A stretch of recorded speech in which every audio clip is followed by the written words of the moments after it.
गोपी जन वल्लभ गिरिवर धारे।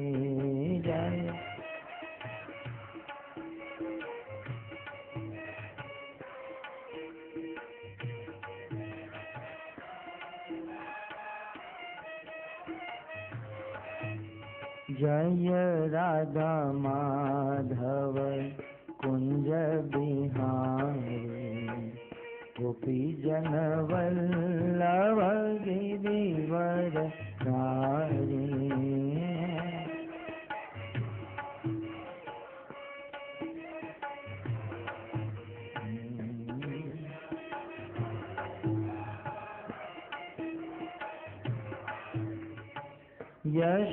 यशोदानंदन ब्रज जन रंजन।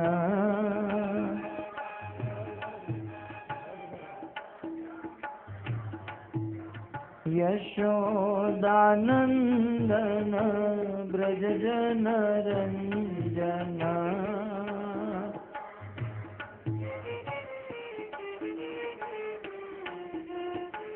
यमुना तीरवन चारी।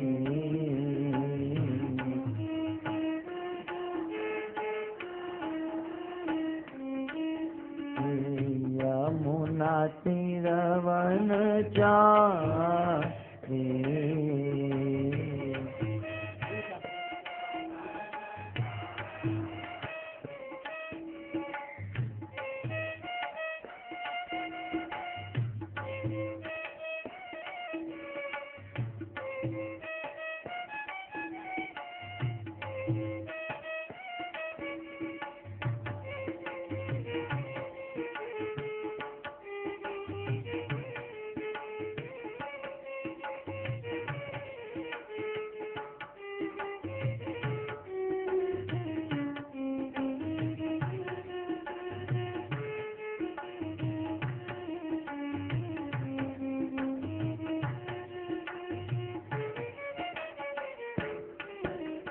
जय राधा माधव कुंज बिहारी।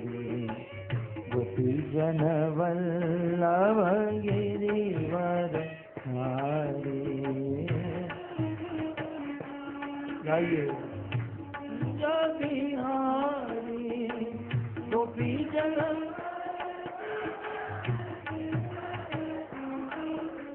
जय राधा माधव कुंज बिहारी। गोपी जन वल्लभ गिरिवर धारी। माधव कुंज बिहारी।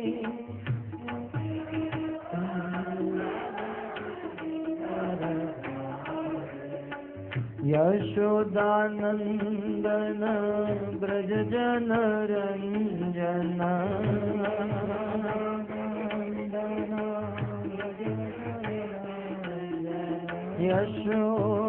यशोदानंदन ब्रज जन रंजन।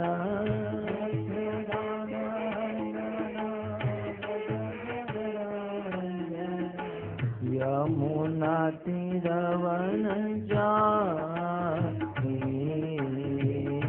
यमुना तीरवन चारी। यमुना तीरवन चारी।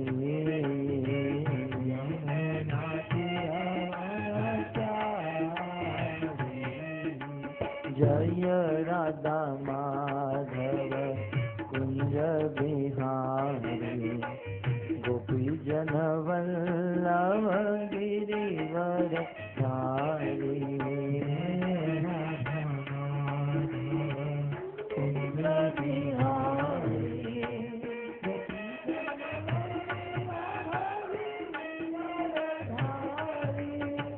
हरे कृष्णा हरे Krishna Krishna Krishna Hare Hare.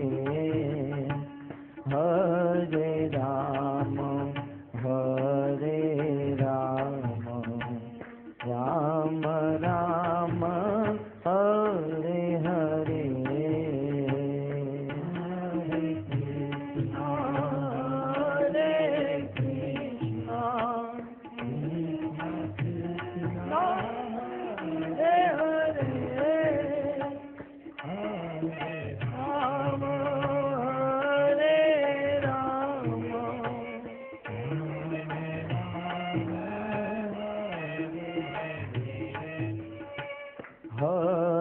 Krishna Hare Krishna Krishna Krishna Hare Hare Hare Rama Hare Rama Rama Rama Hare Hare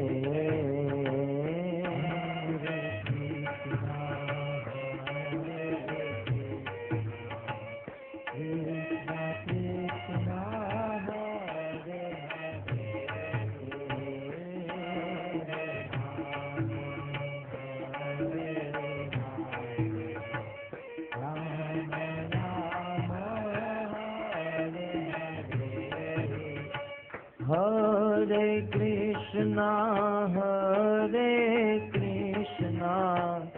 Krishna Krishna Hare Hare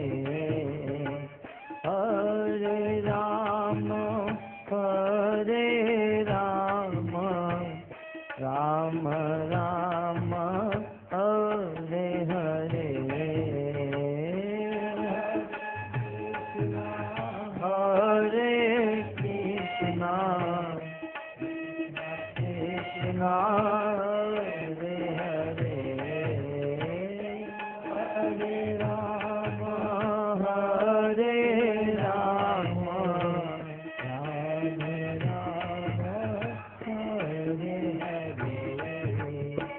Hare Krishna Krishna Hare Hare Hare Rama Hare Krishna Krishna Krishna Hare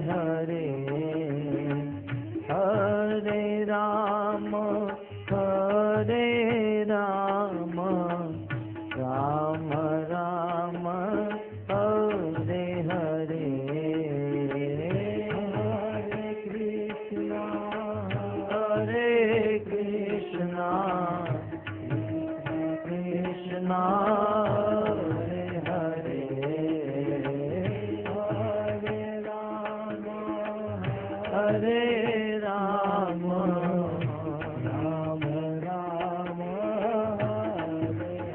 Hare Hare Hare Krishna Krishna Krishna Hare Rama Rama Rama Hare Krishna Krishna Krishna Hare Hare Hare Rama Ram Ram Hare Hare Hare Krishna Krishna Hare Hare Hare Hare Hare Krishna Krishna Krishna Hare Hare Hare Ram Ram Hare Hare Hare Krishna Krishna Hare Hare Hare Ram Ram Hare Krishna Krishna Krishna Hare Hare Hare Rama Rama Rama Hare Hare Hare Rama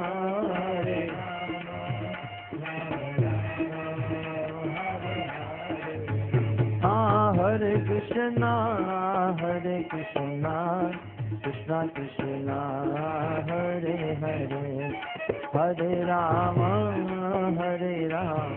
Hare Rama Rama Rama Hare Hare Krishna Krishna Krishna Hare Hare Hare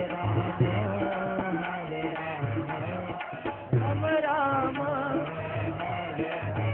Rama Hare Krishna Krishna Krishna Hare Hare Hare Rama Rama Rama Hare Hare Krishna Krishna Krishna Hare Hare Hare Rama Rama Rama Hare Hare Jai Gaur Nitai Jai Gaur Nitai Jai Gaur Nitai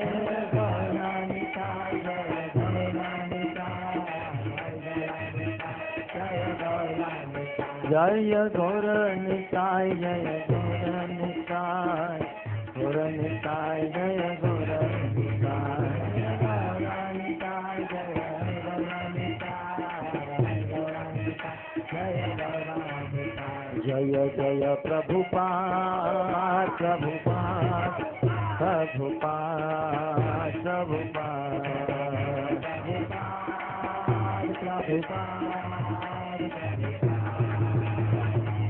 नित्य गौर हरि बोल हरि बोल हरि बोल हरि बोल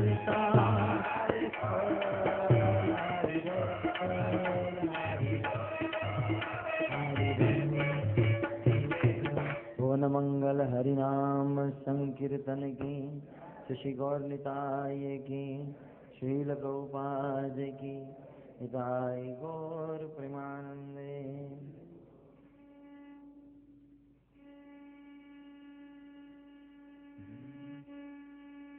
ओम नमो भगवते वासुदेवाय।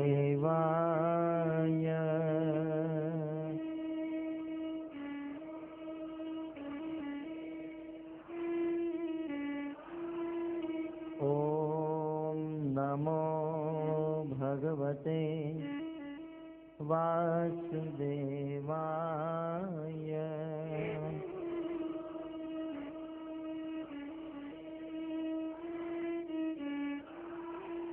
ओम नमो भगवते वासुदेवाय।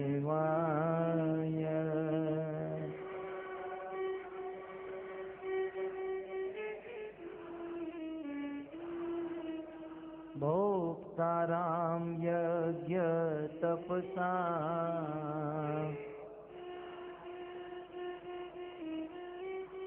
सर्वलोक महेश्वर सुहृदं सर्वभूतानां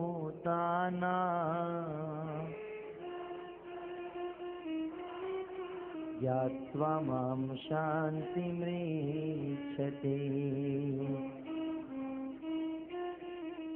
भोक्तारां यज्ञ तपसा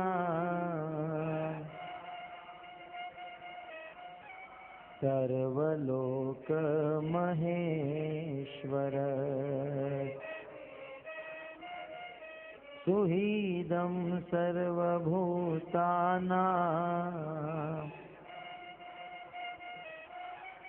ज्ञात्वा मां शान्तिमृच्छति।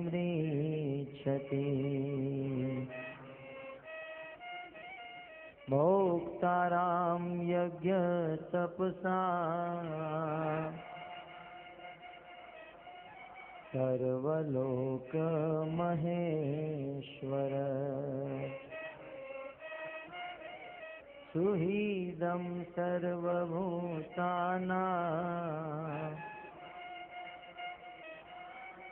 ज्ञात्वा मां शान्तिमृच्छति।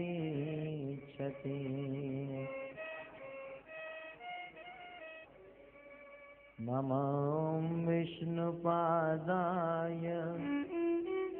कृष्णप्रेष्ठाय भूतले श्रीमते भक्तिवेदान्त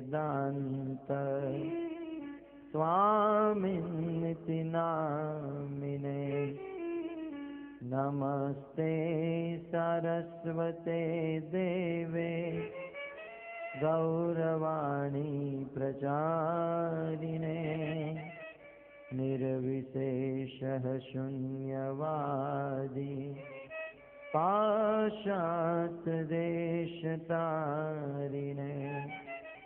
जय श्री कृष्ण चैतन्य प्रभो नित्यानंद श्री अद्वैत गदाधर श्रीवासादि श्री गौर भक्तवृंद। हरे कृष्णा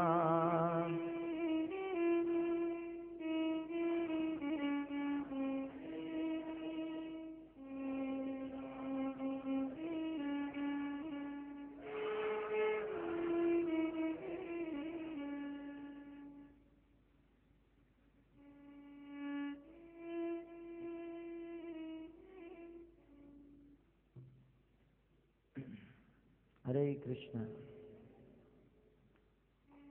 तो आप सब भक्तों का अंतर्राष्ट्रीय कृष्ण भावना मृत संघ की ओर से प्रस्थापित प्रति एकादशी के इस पावन अवसर में हार्दिक स्वागत करते हैं। आज मोक्षदा एकादशी है और इस एकादशी के पावन अवसर में हम सब एकत्रित हुए हैं। आइए कुछ क्षण भगवत कथा, भगवत चर्चा में बिताएं। भगवत गीता में कृष्ण कहते हैं, इस संसार में प्रायः सब लोग अशांत हैं और शांति लाने का बहुत प्रयास करते हैं। शांति लाने के लिए विश्व शांति यज्ञ करते हैं, अनेकों प्रकार की मेहनत करते हैं। कभी कभी अपनी बच्ची का नाम भी शांति रख देते हैं, परंतु बेटी का नाम शांति रख लेने से शांति नहीं आती। शांति लाने के लिए क्या करना होगा, इसका उपाय भगवान श्री कृष्ण इस श्लोक में बता रहे हैं। यदि जीवन में शांति चाहते हो तो सर्वप्रथम भोक्ताराम यज्ञ तपसाम सर्वलोक महेश्वरम सुहृदम सर्वभूतानां ज्ञात्वा माम शांति मृच्छति। यदि जीवन में शांति चाहिए तो हमें भगवान के विषय में इतना तो जानना ही होगा कि संसार में जितनी भी तपस्या है, इस संसार में जितने भी यज्ञ हैं, ये समस्त यज्ञ और तपस्या के भोक्ता एकमात्र भगवान कृष्ण है। कभी कभी कुछ लोग अनेकों प्रकार के यज्ञ करते हैं और कभी कभी अनेकों प्रकार की तपस्या भी करते हैं। अब भारतवर्ष में तो कुछ लोग सोमवार रहते हैं, मंगलवार रहते हैं, कुछ लोग बुधवार भी रहते हैं, साईं बाबा के लिए गुरुवार रहते हैं, हनुमान जी के लिए शनिवार रहते हैं, रविवार, प्राय सब वार बन चुके हैं और व्रत करते हैं। तो अनेकों प्रकार के व्रत, तपस्या और यज्ञ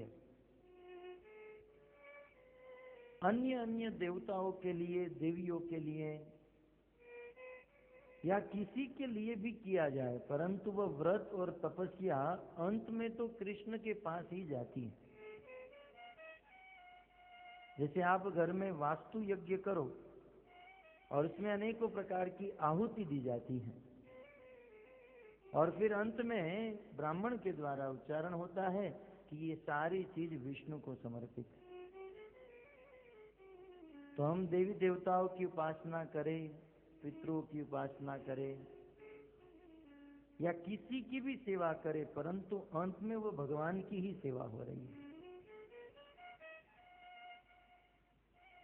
इस संसार में कोई पुरुष किसी स्त्री की सेवा करता है, वो भी भगवान की सेवा है, क्योंकि स्त्री के हृदय में भगवान बैठे हैं। भगवान की शक्ति से वह स्त्री शक्तिमान है। या किसी की भी सेवा कर लो, देवी देवताओं की भी सेवा कर लो, तो वो सीधे भगवान की सेवा हो रही है, इनडायरेक्टली। तो मन में एक प्रश्न हो सकता है, तो फिर कृष्ण की भक्ति करने की क्या आवश्यकता है? और इसे प्रचार करने की क्या जरूरत है? जो लोग जिसकी सेवा कर रहे हैं करने दो। कुछ लोग फलाने बापू की, बाबा की, भगवान की, इनकी उनकी, आखिर जितनी भी सेवा हो रही है संसार में ये सब भगवान को ही जा रही है। परंतु भक्तों, दुर्भाग्य की बात यह है कि ये सेवा जो है आखिर अंत में भगवान को ही जाती है, परंतु सेवा का लाभ हमारे उद्देश्य के ऊपर डिपेंड होता है। हम किस उद्देश्य से सेवा, यज्ञ और तपस्या कर रहे हैं। वे आखिर तो भगवान विष्णु को ही जाएंगे, परंतु हमारा उद्देश्य क्या है? यदि हमारा उद्देश्य भगवान कृष्ण की सेवा करना है तो हमें जीवन में शांति प्राप्त हो सकती है। परंतु अन्य किसी देवी देवता, अन्य किसी भी व्यक्ति के उद्देश्य से हम सेवा, व्रत और तपस्या करते हैं तो शांति नहीं मिल सकती है। इसलिए भागवत में देखा गया, भगवान श्री कृष्ण की जो सबसे बड़ी प्रिया गोपियां कात्यायनी देवी की सेवा करती हैं। कात्यायनी देवी की पूजा करती हैं हेमंत महीने में, हेमंते प्रथमे मासी नंद गोप कुमारिका। क्यों? वे व्रत कर रही हैं 1 महीने तक, रोज सुबह ब्रह्म मुहूर्त में ठंडे जल में शीतल यमुना में स्नान करना और मात्र थोड़े से चावल के दाने को हविष्य बनाकर उसे ग्रहण करना। कात्यायनी देवी की पूजा, परंतु उद्देश्य क्या है? नंद बाबा का पुत्र कृष्ण हमारा पति बन जाए। देखिए, ध्यान से सुनिए, हमारे जीवन के कोई भी कार्य हमारे उद्देश्य के ऊपर डिपेंड है। यदि कृष्ण हमारे उद्देश्य हैं और किसी देवता, किसी देवी के मंदिर में जाते हैं तो वह भी शुद्ध भक्ति है, उद्देश्य मुख्य है। और यदि कृष्ण के मंदिर में आते हैं और उद्देश्य बस संसार के भोग विलास, तो वो शुद्ध भक्ति नहीं है। रामायण में देवी सीता गणेश जी की पूजा करती है। गणनायक वरदायक देवा, गणनायक वरदायक देवा, गणनायक वरदायक देवा, आजू लगे तुम करिहहि सेवा, आजू लगे तुम करिहहि सेवा। गणनायक वरदायक देवा, हे गजानन गणपति महाराज, आप वरदान देने में श्रेष्ठ हो और मैंने जीवन भर तक आपकी उपासना की, आपकी सेवा की, आपकी पूजा की। ये कौन बोल रहा है? जगत जननी माता सीता। मैंने आज तक जो आपकी उपासना, सेवा, पूजा की, क्यों की, किस कारण से, किस उद्देश्य से? बोले आज के दिन के लिए मैंने आपकी पूजा की थी। और वह दिन कौन सा था? सीता स्वयंवर। जनक महाराज ने सीता का विवाह करने के लिए अनेक राजा महाराजाओं को बुलाया था और जनक जी ने प्रण रखा था शिव जी का पिनाक धनुष। संसार में 3 धनुष फेमस हैं, भगवान विष्णु का सारंग, अर्जुन का गांडीव और शिव जी का पिनाक। श्री गौर निताय की।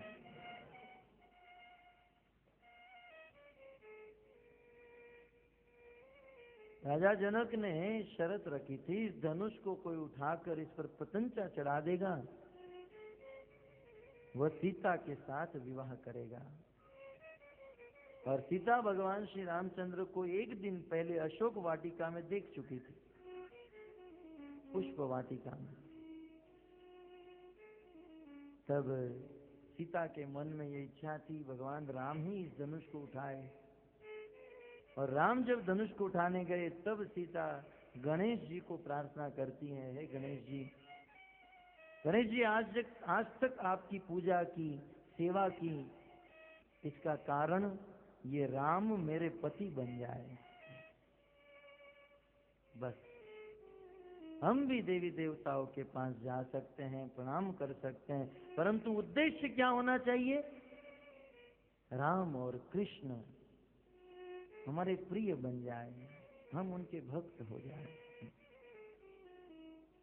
तो भक्तों, उद्देश्य मुख्य है। और ये बात कैसे पता चलती है? गीता में कृष्ण कहते हैं, भोक्ता राम यज्ञ तपसाम सर्वलोक महेश्वरम सुइदम सर्वभूतानाम ज्ञात्वा माम शांति मृच्छति। तो भक्तों, हम हमारे जीवन में तपस्या तो बहुत करते हैं, है ना? आप लोग रोज सुबह 10 बजे दुकान खोल देते हो और रात को 12-12, 2-2 बजे तक, मैंने सुना है यहाँ पर दुकान खुली रहती है। तपस्या तो है ना? तपस्या तो है, लेकिन इस तपस्या का उद्देश्य क्या है? पैसा, बाट।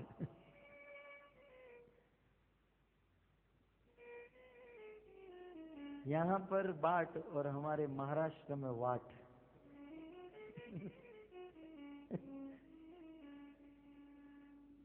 और इसका अर्थ बाद में कभी कहेंगे। यहाँ पर हम खुश होते हैं, हमें बाट लग गई, और महाराष्ट्र में वाट लग गई। खैर, तो हमारा उद्देश्य, हम मेहनत किए, लेकिन उद्देश्य क्या है? पैसा। और पैसा का उद्देश्य क्या है? पत्नी और बच्चे।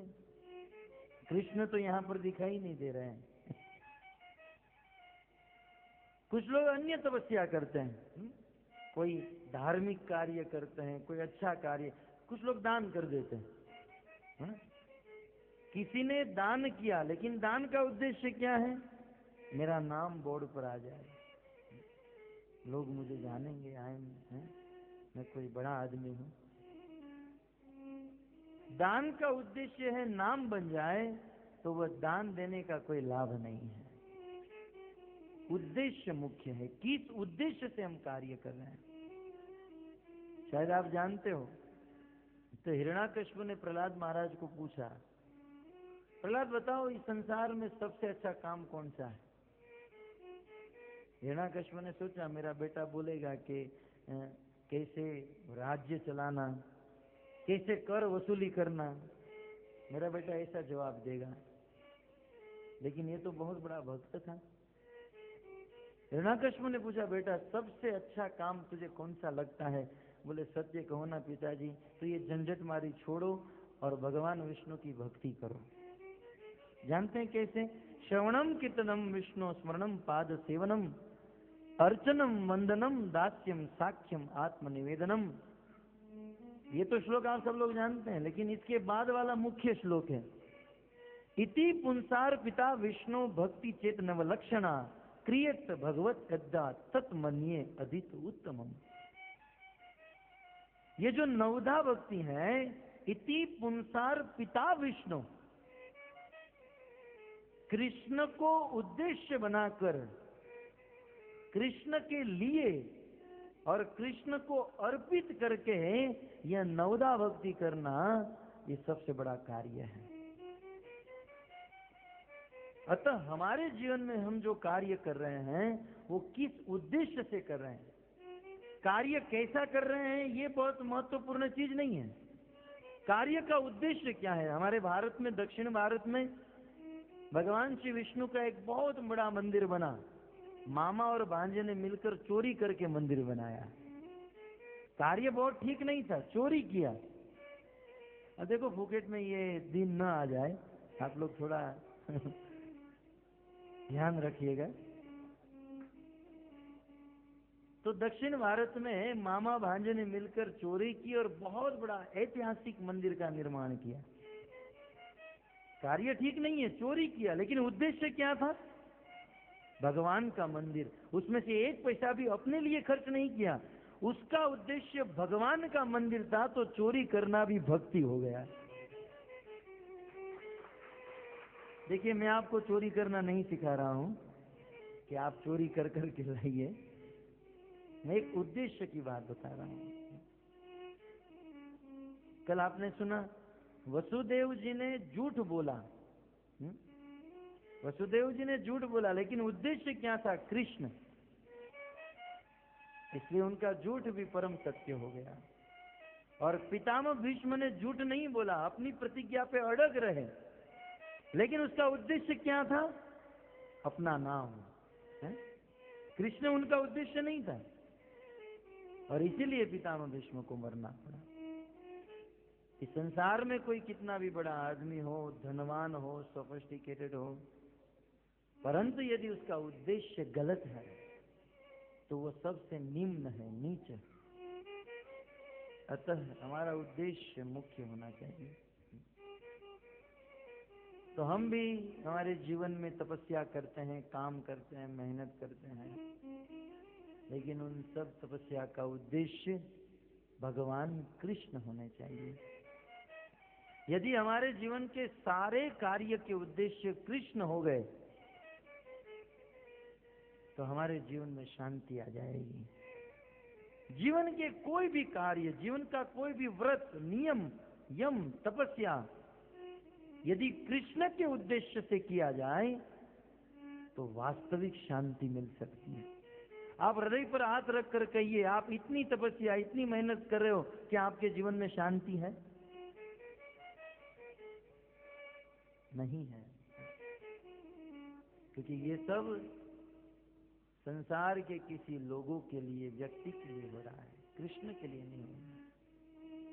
कृष्ण के लिए होना चाहिए। अतः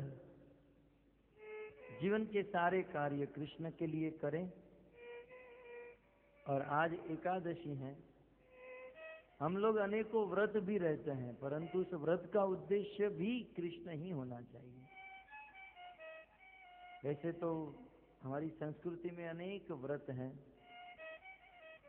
परंतु साक्षात कृष्ण के द्वारा प्रणीत, भगवान को अपने वश में कर लेने वाला सबसे बड़ा व्रत वैष्णव के लिए यदि कोई है तो वो है एकादशी व्रत। अनेकों तिथि है एक वर्ष में, अनेकों व्रत आते हैं, परंतु सभी व्रतों का राजा एकादशी है। और ये एकादशी भगवान को अत्यंत प्रिय है। इसलिए एकादशी को हमारे आचार्यों ने माधव तिथि कहा है। माधव तिथि भक्ति जननी यतने पालन करी, ठाकुर भक्ति विनोद कहते हैं कि ये माधव तिथि, एकादशी तिथि जो है, भक्ति जननी, भक्ति को जन्म देने वाली मां के समान है। अतः इस माधव तिथि को यत्न करके, मेहनत करके इसका पालन करना चाहिए। तो एकादशी, जिसे संस्कृत में हरिवात्सर भी कहा जाता है, हरिवात्सर, तो हमारा सौभाग्य है कि प्रति एकादशी को यहाँ हमारे इस्कॉन फुकेट में ये एकादशी के दिन प्रवचन सत्संग होता है, क्योंकि एकादशी के दिन उपवास करने की महिमा है। उपवास का अर्थ होता है उप माने निकट, नजदीक, वास माने बैठना। उपवास का अर्थ होता है निकट रहना, निकट बैठना, ज्यादा से ज्यादा भगवान के निकट, भक्ति के निकट, भक्तों के निकट, भगवान के नाम और भगवान की कथा के निकट बैठना, रहना, इसे उपवास कहा जाता है। तो एकादशी भगवान की प्रिय तिथि है, और एकादशी व्रत का पालन करने से हमें भगवान की शुद्ध भक्ति प्राप्त होती है। ये साक्षात भगवान के वचन है। पद्म पुराण में एकादशी के प्राकट्य की और एकादशी के महिमा का वर्णन हुआ है। ये एकादशी का प्राकट्य कहां से हुआ, संक्षिप्त में सुनिए, क्योंकि आज प्रश्न उत्तर करने हैं। एक समय की बात, ब्रह्मा जी के ब्रह्मलोक में रात हो गई, अतः ब्रह्मा जी को नींद आ गई, जैसे हमें कभी कभी प्रवचन में आ जाती है। ब्रह्मा जी के हाथ में वेद होते हैं ना, 4 हाथ है, एक हाथ में वेद है, एक हाथ में माला है। हाथ में वेद लिए ब्रह्मा को नींद आ गई, तो फिर हमें आ जाए कोई बड़ी बात नहीं है। और जब जब भक्ति करते हैं तब तब नींद आती है। आप देखिए, ऐसे ही बैठे हैं तो कोई प्रॉब्लम नहीं, हाथ में माला ले लोगे तुरंत नींद आ जाएगी। आप ऐसे ही बैठे हैं तो मन शांत है, लेकिन माला में हाथ डाला तो मन घूमने लगता है, ये प्लान करेंगे, ये करेंगे, ये करेंगे। प्रवचन बंद हो जाएगा, सब लोग फ्रेश हो जाएंगे, लेकिन प्रवचन शुरू है तो नींद आ जाती है। इसमें भक्तों आपका कोई दोष नहीं है। जब भगवान श्री रामचंद्र ने कुंभकर्ण को मारा, जानते हैं ना कुंभकर्ण, रावण का भाई, कुंभकर्ण की पत्नी का नाम जानते हैं? निद्रा देवी, उसकी पत्नी थी।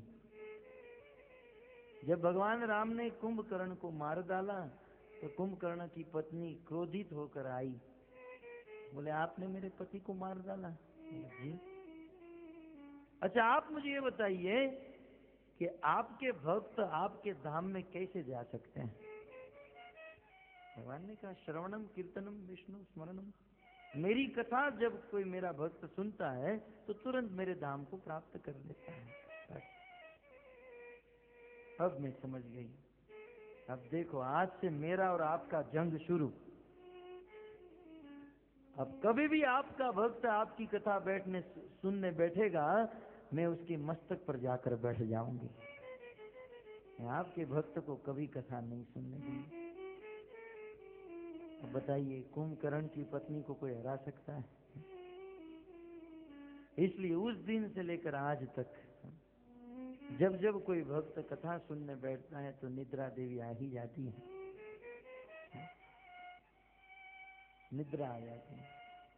परंतु भगवान ने कहा कोई बात नहीं, मेरा भक्त कथा सुनेगा तो तू उसके ऊपर आकर बैठ जाना, लेकिन जा, मैं भी एक वरदान दे देता हूं, उस समय यदि मेरा भक्त मेरे नाम का उच्चारण करेगा तो तू वहां पर खड़ी नहीं रह पाएगी, वहां से तू 100 किलोमीटर दूर भाग जाएगी। इसलिए निद्रा आ जाए तो एक बार जोर से महामंत्र बोल देना चाहिए, हरे कृष्णा, भागी भागी भागी, हरे हरे राम, हरे। देखो वो चली गई। नरेंद्र प्रभु की वाइफ बैठी, आने मत देना निंद्रा को वहां से, वो पहरा डालकर बैठी। और अब यदि किसी को निद्रा आई तो वो साक्षात कुंभकर्ण ही होगा। तो ब्रह्मा जी को नींद आ गई।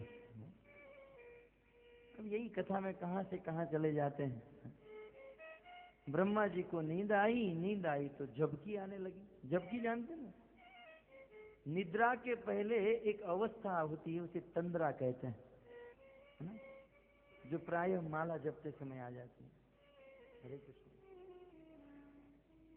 लेकिन भक्तों में भी एक आश्चर्य है, भक्त लोग ऐसे बैठे हैं, माला जप रहे हैं, और जपते जपते जब ऐसे नींद आती है तो तुरंत बाजू में देखता है। भाव क्या है, मुझे कोई देख तो नहीं लिया। भक्तों को भगवान का उतना भय नहीं है जितना अपने आपस में रहने वाले हैं। घर पर बैठेंगे तो खाएंगे पिएंगे माला जपेंगे, लेकिन यहाँ किसी ने देखा तो नहीं। और माला जप रहे हैं और निद्रा अगर बाजू वाला भक्त जगाता है ना, ऐसे खुन्नस से देखता है जैसे अभी आंखों से जलाकर भस्म कर देगा। मतलब उसका कहने का भाव है मैं सोया नहीं था, मैं तो ध्यान कर रहा था, है ना। इतना तो ड्रामा चलता है भक्ति में।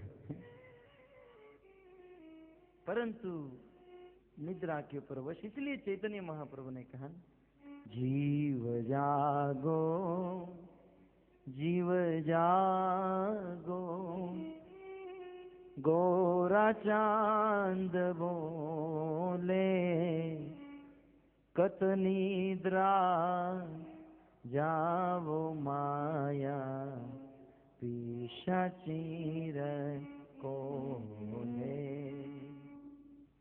कत निद्रा जाओ माया, पिशाचीर कोले। चैतन्य महाप्रभु इस संसार में आए क्यों? सोए हुए लोगों को जगाने के लिए। बोले हे जीव जगो, 10 बजे तक मत सो, 8 बजे तक मत सो, मंगला आरती में जग जाओ, जीव जागो। कौन कहता है? गोरा चांद चैतन्य महाप्रभु। कत निद्रा जाओ माया पिशाचिर कोले, कब तक सोओगे? और सोने वाले हैं मेरे भाइयों, तुम जानते नहीं हो तुम कहाँ सोए हो। हम तो तकिए के ऊपर मस्तक रखकर सोते हैं, कभी कभी पत्नी की गोद में मस्तक रखकर सोते हैं, और सोने में यदि पत्नी उसमें भी मस्तक सहला रही है तब तो और आनंद आता है। उस आनंद की कोई सीमा नहीं। चैतन्य महाप्रभु कहते हैं पत्नी के गोद में मस्तक रखकर सो रहे हैं और पत्नी हाथ घुमा रही है? और इसको आनंद आ रहा है, आराम से सो रहा है। चैतन्य महाप्रभु कहते हैं उस समय यदि आंख खुल गई और पता चला ये पत्नी नहीं, ये तो चुड़ैल है, ये तो भूत है, सो पाएंगे? 1 सेकंड भी ज्यादा सो पाएंगे? चैतन्य महाप्रभु कहते हैं जितने समय तक हम सोते हैं उतना पिशाची की गोद में मस्तक रखकर सो रहे हैं।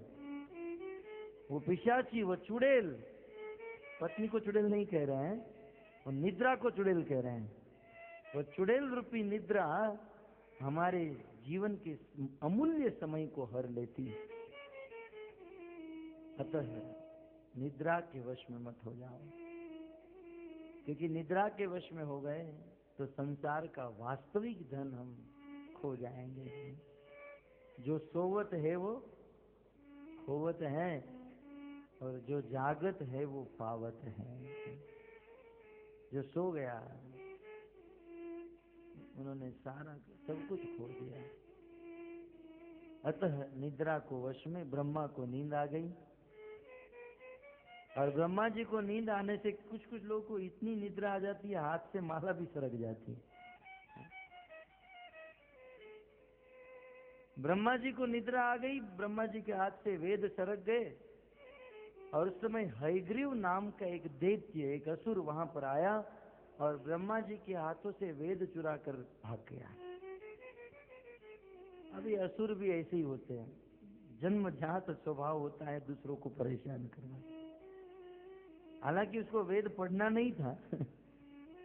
उस असुर को वेद पढ़ना होता और चुरा लिया होता तो भी ठीक था, परंतु बस ब्रह्मा को परेशान करने के लिए हयग्रीव असुर वेद को चुराकर वहां से भाग गया। क्षमा कीजिए, शंखासुर। शंखासुर वेद चुराकर भागा, और उस समय भगवान विष्णु ने हयग्रीव नाम का अवतार लिया और उस शंखासुर का वध कर दिया, और ब्रह्मा जी को वापस वेद लौटा दिए। तब शंखासुर का एक पुत्र जिनका नाम था मूर, मूर ने देखा कि मेरे पिता को विष्णु ने मार डाला। उस दिन से विष्णु का बहुत बड़ा शत्रु हो गया। बोले मैं विष्णु के साथ युद्ध करूंगा, परंतु विष्णु बहुत शक्तिशाली है। शिव जी को प्रकट करने के लिए यज्ञ किया। शिव जी प्रकट हुए, क्या चाहिए? तब कहा मुझे शक्ति, बल चाहिए। शिव जी ने आशीर्वाद दिया और शिव जी से बल लेकर ये मूर नाम का असुर समस्त देवताओं को मारने लगा, तड़पाने लगा।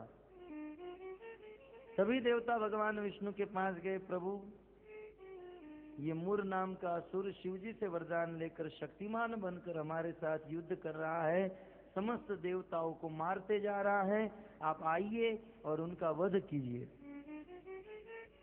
भगवान श्री विष्णु ने कहा आप लोग युद्ध करने जाओ, मैं आपके पीछे आ रहा हूँ। भगवान विष्णु रणभूमि में उतरे हैं, मूर और विष्णु का युद्ध हो रहा है, घमासान एक दूसरे के ऊपर प्रहार कर रहे हैं। परंतु भगवान विष्णु ने एक बहुत अपनी माया रची, लीला की, मूर को नहीं मारा।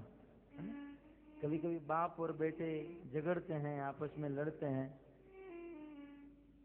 तो पिताजी अब बेटे को मारते नहीं है, तो बेटा 2-3 थप्पड़ मार देता है पिता को, तो जीत जाता है, खुश हो जाता है। वैसे मूर और विष्णु का युद्ध हुआ, भगवान विष्णु ने कोई वार नहीं किया, और भगवान अचानक वहां रणभूमि से रण को छोड़कर भाग गए। तब मूर भगवान विष्णु के पीछे पीछे भागा, भगवान विष्णु आगे, मूर पीछे। इस मूर असुर को बहुत भगाया, बहुत भगाया। भागते भागते भगवान श्री विष्णु एक गुफा में घुस गए, और मूर और उनकी सेना बाहर खड़े खड़े चिल्ला रहे हैं, विष्णु कायर, तू बाहर निकल, आज मैं तुझे नहीं छोड़ूंगा, अनेकों गाली देने लगे। भगवान विष्णु जब बाहर नहीं निकले, तब मूर और उनकी सेना अंदर गई, देखा तो भगवान आराम से सो रहे हैं। बच्चों को शांत रखो।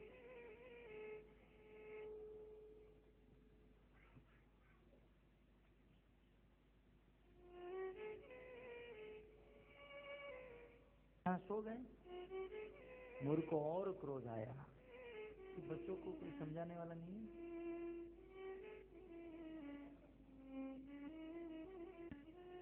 और देखा है कि विष्णु को मारने का बड़ा अच्छा मौका है। अभी सोए हुए हैं, और सोते हुए विष्णु को मैं तुरंत मार दूंगा। उसी समय मूर ने म्यान से तलवार को निकाला, और तलवार निकालकर जैसे ही भगवान विष्णु को मारने गया, उसी समय सहसा अचानक भगवान विष्णु के शरीर से एक कन्या प्रकट हो गई। लगभग उनकी उम्र 16 साल की थी, और उस जो कार्य भगवान ने नहीं किया, वह कार्य उस भगवान की शक्ति ने कर डाला। कुछ ही क्षण में उस शक्ति ने, उस देवी ने, उस कन्या ने मूर की सारी सेना का विध्वंस कर दिया। इतना ही नहीं, वह कन्या जब मूर को मारने गई, और मूर ने देखा अब इससे बचाने वाला मैं मेरी शक्ति से बच नहीं सकता हूं, अतः मूर दौड़कर भगवान विष्णु के चरण में गया, भगवान की आंखें खुली। अब जो व्यक्ति भगवान की शरण ग्रहण कर लेता है, वह कितना भी बड़ा पापी क्यों न हो, अपि चेत सुदुराचारो भजते माम अनन्य भाग, कितना भी बड़ा पापी यदि भगवान की शरण ग्रहण कर लेता है, तो वह भगवान उसे शरण दे देते हैं, जीवन दान प्रदान करते हैं। अतः भगवान ने मूर को मारा नहीं, परंतु आदेश दे दिया, मूर तुम इस सृष्टि को छोड़कर चले जाओ। मूर ने कहा, प्रभु सृष्टि को छोड़कर कहां जाऊंगा, आप कहीं तो मुझे स्थान दीजिए। तब भगवान ने कहा, ठीक है, आज के दिन, उस दिन एकादशी तिथि थी, बोले आज की तिथि के दिन मैं तुझे अन्न में वास देता हूं, अतः इसलिए एकादशी की तिथि के दिन मूर नाम के असुर का अन्न में वास होता है। इसलिए हम वैष्णव एकादशी को अन्न नहीं खाते हैं, क्योंकि उसमें आसुरी शक्ति का वास होता है। पर ऐसी आसुरी शक्ति जो हमसे न जाने कैसे कैसे बुरे काम करा लेती है ना। कभी कभी आपको एहसास होता होगा, आपको क्रोध नहीं करना है, बुरा काम नहीं करना है, लेकिन अब ऐसी शक्ति है कि बलपूर्वक वह गलत काम करा देती है, और गलत काम होने के बाद अफसोस होता है। ज्ञान है, बुद्धि है, सब कुछ है, लेकिन फिर भी गलत काम कर दिए, कारण हम जो आहार ग्रहण कर रहे हैं उसमें आसुरी शक्ति का वास है, और वो आसुरी शक्ति हमसे आसुरी कार्य, तमोगुणी कार्य करा रही है। अतः भगवान श्री विष्णु ने मूर को अन्न में वास दिया और मूर अन्न में चला गया। उस दिन से लेकर आज तक मूर एकादशी के दिन अन्न से प्रकट होता है,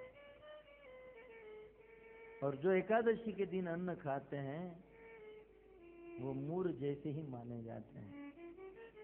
हमने भक्तों कुछ दिन पहले एक प्रेजेंटेशन दिया था एकादशी के ऊपर। उसमें समस्त शास्त्रों से, गरुड़ पुराण, पद्म पुराण, स्कंद पुराण, वेदों में से, उपनिषद में, समस्त शास्त्रों में कहा गया है, महाभारत में, एकादशी अवश्य रहना चाहिए। एकादशी के दिन जो अन्न खाते हैं उसे गाय के मांस खाने के समान पाप लगता है।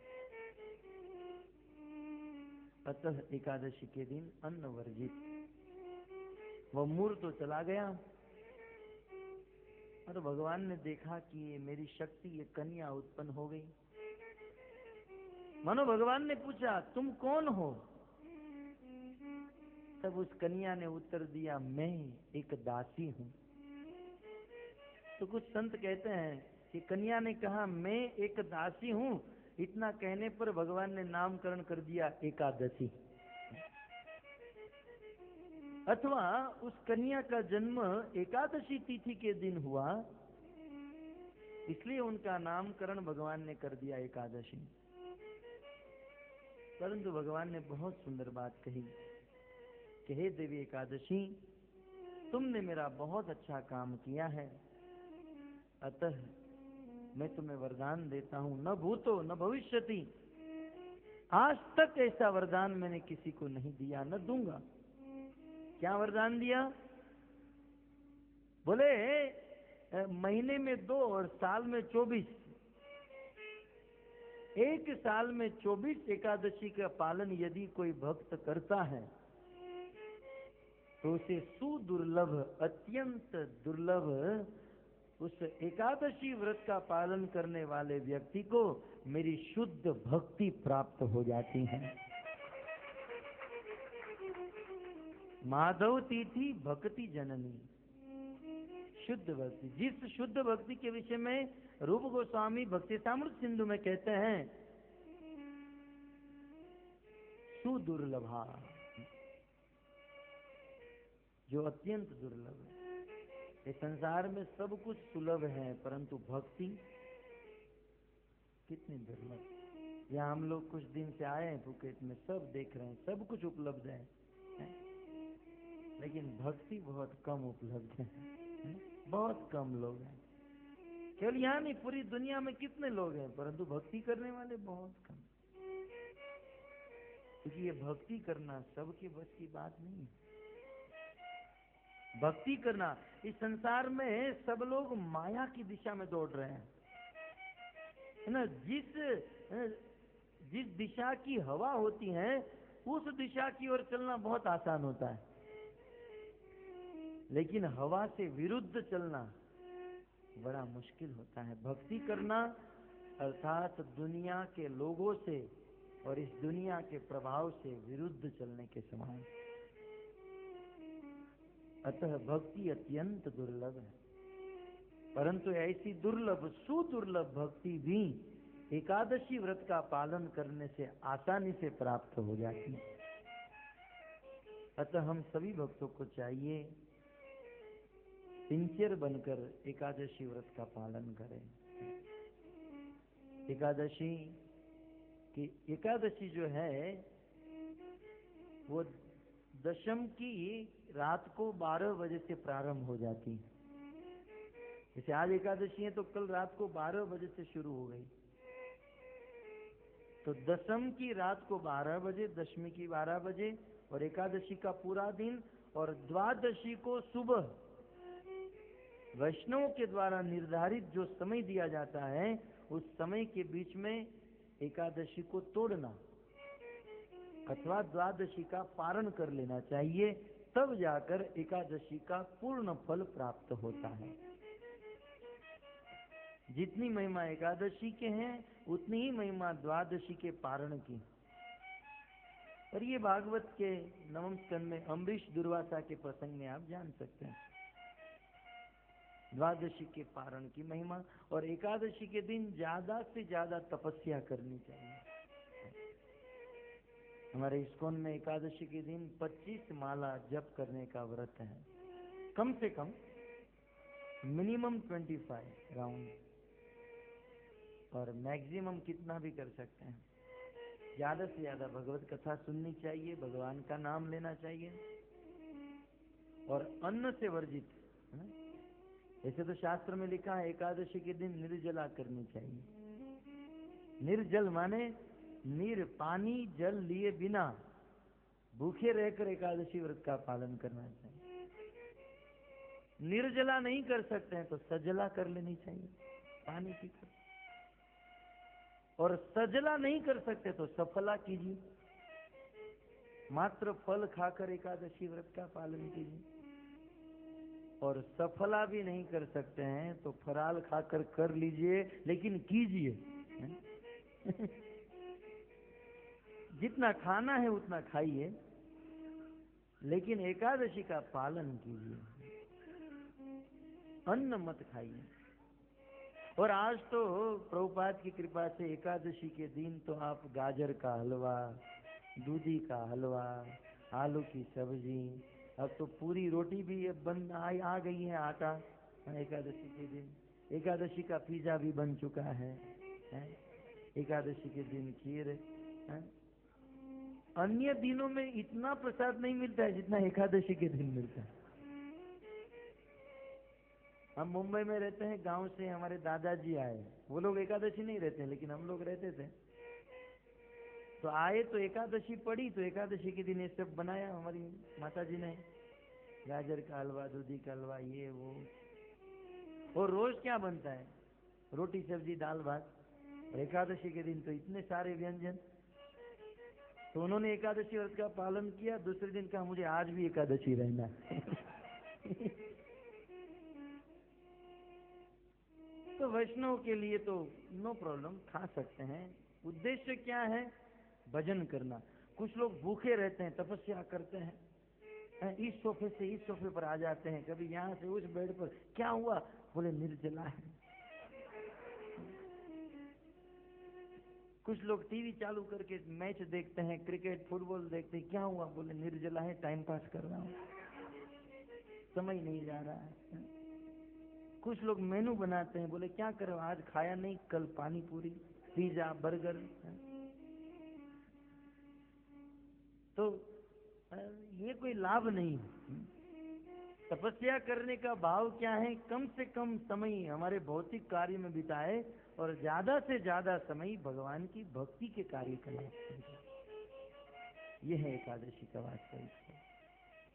और भक्तों 12 महीने में 24 एकादशी और 24 एकादशी का नाम होता है। आज मोक्षदा एकादशी है। ये जो मास चल रहा है, ये जो महीना चल रहा है, माघशीर्ष महीना और शुक्ल पक्ष, माघशीर्ष महीने की शुक्ल पक्ष की मोक्षदा एकादशी है आज। और आज की एकादशी की महिमा क्या है? बहुत बहुत पहले एक राजा थे जिसका नाम था वैखानस। पद्म पुराण में लिखा है, वैखानस नाम के एक राजा थे, पूरी दुनिया के चक्रवर्ती सम्राट थे। ये कथा भगवान श्री कृष्ण युधिष्ठिर महाराज को सुना रहे हैं पद्म पुराण में। वैखानस नाम के राजा एक दिन रात को सो रहे थे तो उनको स्वप्न आया। उनके पिता, उनके पिता के पिता, उनके दादा परदादा, ये सब लोग उनके स्वप्न में आए और स्वप्न में क्या करे थे? जोर जोर से चिल्ला रहे थे। कुछ लोगों के शरीर से खून टपक रहा था, कुछ लोग चिल्ला रहे थे, रगड़ रहे थे और चिल्ला चिल्ला कर कह रहे थे, बेटा मुझे बचाओ, बेटा मेरी रक्षा करो, मेरी रक्षा करो, हम लोग यहाँ नरक में फंसे हुए हैं। और यहाँ पर यमराज के यमदूतों के द्वारा अनेकों प्रकार का कष्ट दिया जा रहा है। बेटा हमारा उद्धार करो, हमें बचाओ। राजा दूसरे दिन सुबह जगकर अपने राज्य के ब्राह्मणों के पास गए और ब्राह्मणों को कहा कि ब्राह्मण देवता, हमारे पितृ हमारे स्वप्न में आए और सभी पितृ अपने कर्म के अनुसार नरक में चले गए हैं। तो बताइए मुझे क्या करना चाहिए जिससे मेरे पितरों का उद्धार हो जाए।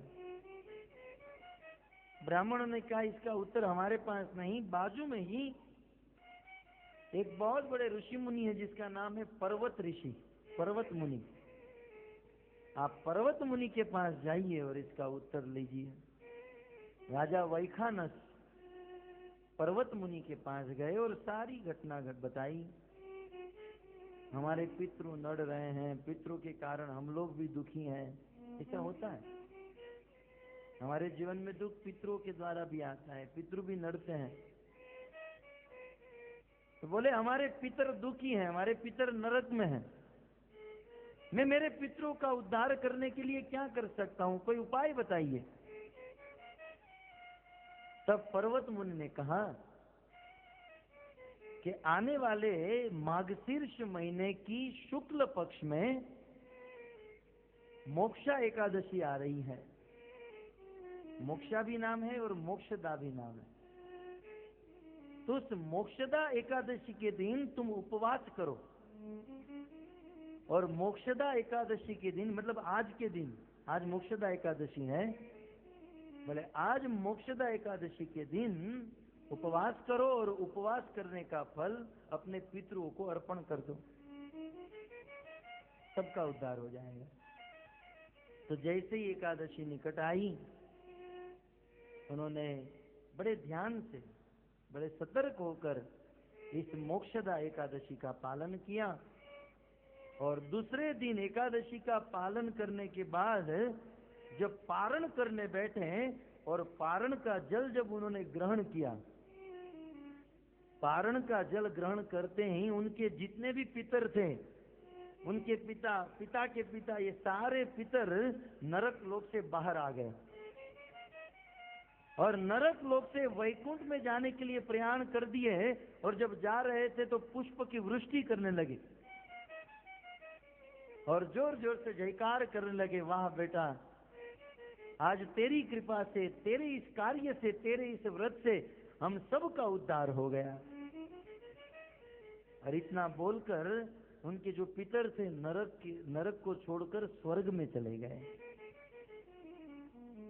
तो इस प्रकार ये मोक्षदा एकादशी के दिन एकादशी व्रत का पालन करने से हमारा तो उद्धार होता ही है, लेकिन हमारे पितरों का भी उद्धार हो जाता है।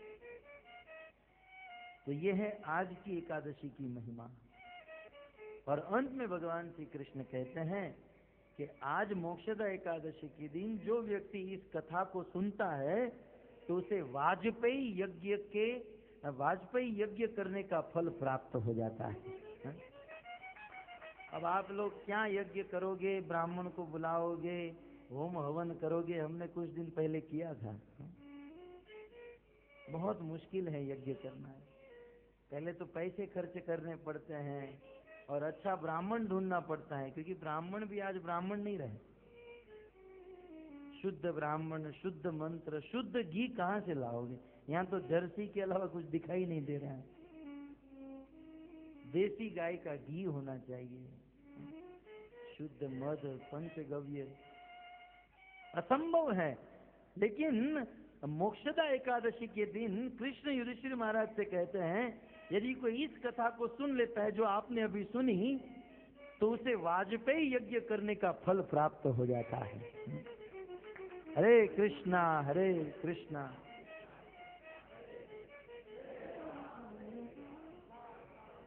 तो भक्तों, आज मोक्षदा एकादशी है, इस एकादशी व्रत का पालन आप कर ही रहे हैं। एकादशी की महिमा और मोक्षदा एकादशी की महिमा हमने आपको संक्षिप्त में सुनाई। आप सबका धन्यवाद कि आप कीमती समय निकाल कर आए और इस कथा का श्रवण किए। अब कुछ देर तक जितना समय हमारे पास है प्रश्न उत्तर लिए जाएंगे। आप में से किसी का प्रश्न हो तो आप बोल सकते हैं या लिख कर दे सकते हैं, हम उनके उत्तर देने का प्रयास करेंगे। हरे कृष्ण। लेकिन प्रश्न आध्यात्मिक होना चाहिए है? हमारे जीवन में, हमारी भक्ति में कोई रुकावट बन रहा है, कोई प्रश्न ऐसा है जिससे हमारी भक्ति बढ़ सकती है, तो ऐसे प्रश्न को आप पूछ सकते हैं। अरे जरा माइक है एक्स्ट्रा, ये वाला इसका जरूरत नहीं।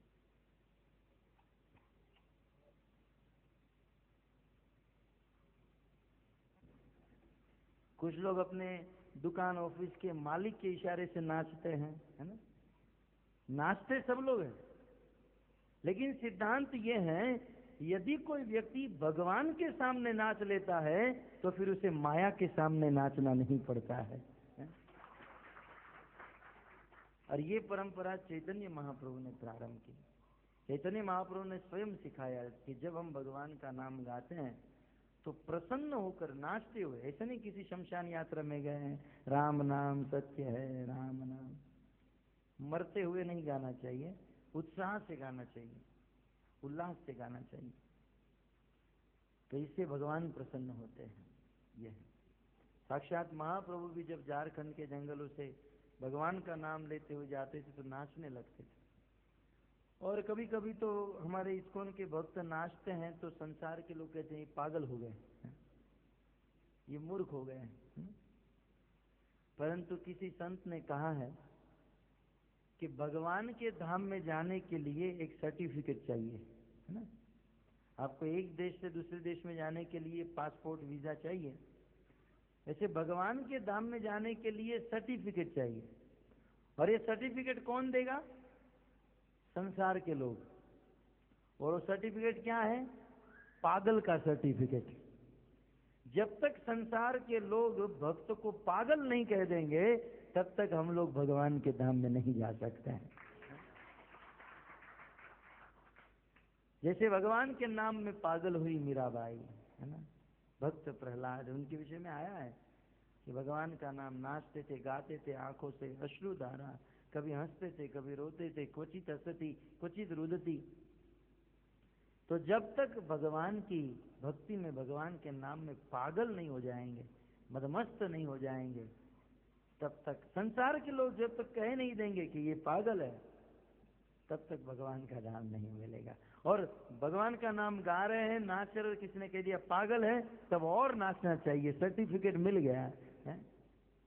मैं आपको सत्य घटना कहूं, हमारे मुंबई में इस्कॉन मंदिर है, तो हमारे मंदिर में किसी ने, अब लोग डोनेशन देते हैं ना, तो एक रोटरी क्लब वाले थे, उन्होंने हमारे मंदिर में एम्बुलेंस डोनेशन दिया। एम्बुलेंस होता है ना, हाँ, हॉस्पिटल के एम्बुलेंस, तो एम्बुलेंस डोनेशन में दे दिया। तो हम लोग क्या करते थे, एम्बुलेंस लेकर नगर संकीर्तन करने के लिए जाते थे।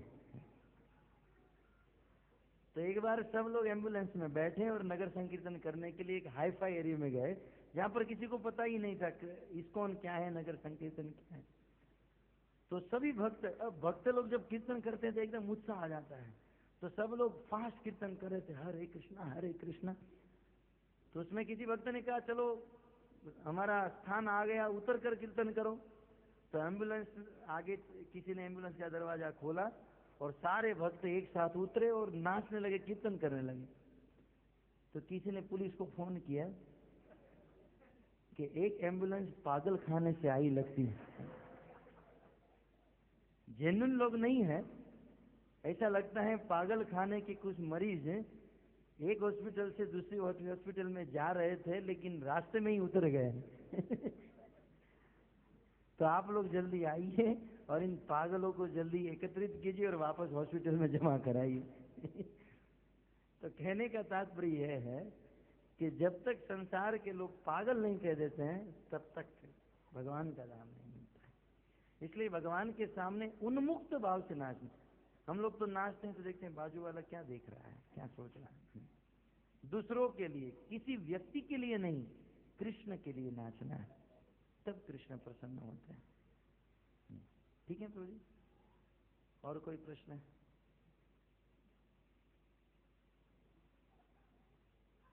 माइक दीजिए।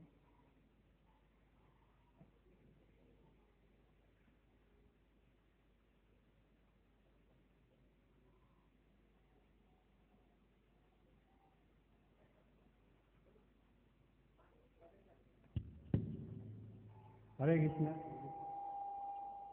परसों रात को आपने जो बोला था 84 जुनी काटने के बाद मनुष्य जुनी मिलता है। हाँ। आज सुबह आपने बोला जब भक्ति मार्ग में मर जाता है आदमी तो तुरंत मनुष्य जीवन मिलता है। हाँ। उसका 84 मिलियन जुनी काटने नहीं पड़ता। वाह, बहुत सुंदर प्रश्न है। इसका अर्थ है आप ध्यान से सुन रहे हैं, है ना? प्रश्न आपको समझ में आया? परसों रात को जो प्रवचन था हमारे प्रीचिंग सेंटर में, तो वहाँ पर हमने कहा कि 84 लाख योनि के बाद मनुष्य जीवन मिलता है।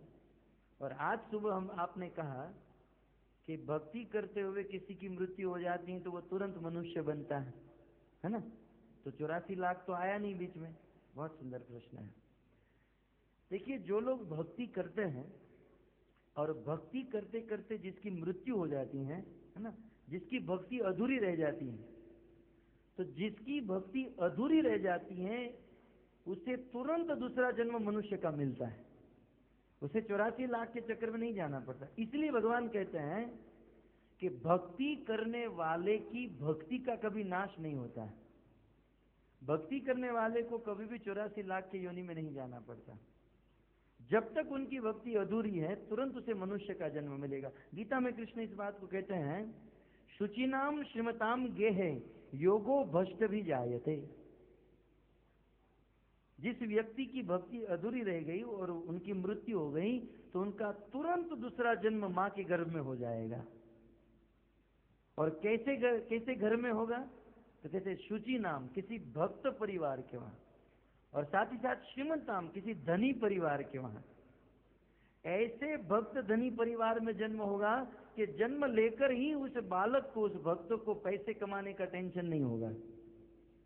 अपना जीवन चल जाए, उनकी उतनी संपत्ति होगी, है ना? तो भक्ति करने वाले को 84 के चक्कर में नहीं जाना पड़ता। जो भक्ति नहीं करते हैं, पाप करते हैं, उनको जाना पड़ता है। ठीक है? थोड़ा वॉल्यूम कम करो। और कोई प्रश्न है?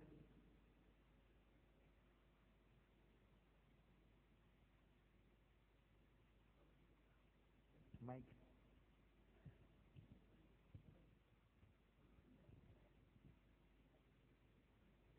ये एकादशी में अन्ना खाना नहीं है। फिर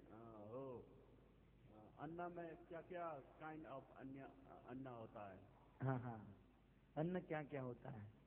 जैसे चावल नहीं खाना चाहिए, गेहूं नहीं खाना चाहिए। इसलिए तो माताओं का विषय है। हम तो आज तक बस डायरेक्ट भोजन करने ही बैठे हैं। हमने इतना तो देखा नहीं। लेकिन धनिया नहीं खाना चाहिए और किसी भी प्रकार की दाल नहीं खानी चाहिए।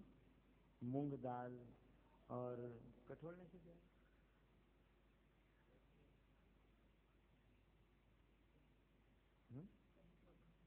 पल्सी, चना नहीं खाना चाहिए, दाल, मूंग दाल, उड़द दाल, और जितनी भी दाल होती हैं ये सब नहीं खा सकते हैं। और टमाटर भी नहीं खा सकते हैं।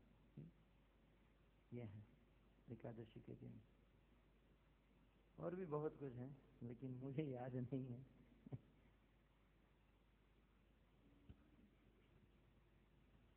तो जी एकादशी का व्रत है तो 2 बार दूध, एक सनातन एक बोलता है, एक हम जो लेता है। ये नहीं पुण्य वाला बहुत है। हमको भी पूछता है, इतना अच्छा से दे नहीं सकता है, पढ़ा भी इतना नहीं है। तो आपका मुख से सुनने से और अच्छा हो जाएगा, आप बता दीजिए। ओके, बहुत सुंदर।